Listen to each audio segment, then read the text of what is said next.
Après une première phase dont les résultats ont été au-delà des attentes, la commission de l'UEMOA lance une seconde phase de réalisation de points d'eau potable. Et pour cette seconde phase, 1600 forages devront être réalisés.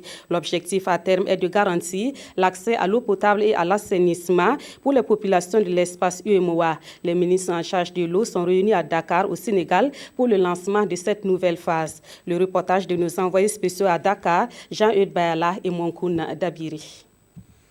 L'accès à l'eau en milieu rural, au cœur de la vision globale de l'Union économique et monétaire ouest-africaine. La commission de l'UEMOA veut amorcer l'extension de son programme régional d'hydraulique et d'assainissement dans les 8 pays membres. Pour le président du Conseil des ministres en charge de l'eau de l'UEMOA, Mansour Faye, cette deuxième phase se veut exceptionnelle tant dans son envergure que dans son financement.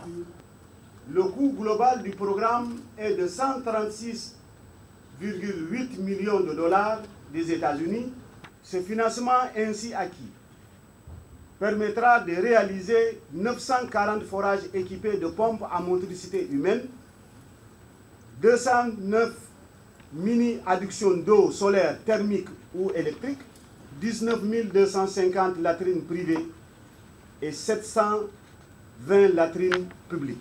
Le programme va coûter à l'Union environ 69 milliards de francs CFA et couvre la période 2016-2019. Pour son financement, la BID, la Banque islamique de développement, met sur la table une enveloppe de 87,5 millions de dollars, soit environ 44 milliards de francs CFA. Pour la BID, ce programme régional est en parfaite adéquation avec sa vision globale, car la disponibilité de l'eau en quantité et en qualité participe à l'amélioration du cadre de vie des populations et par conséquent à la restauration de leur dignité et du renforcement de leur résilience.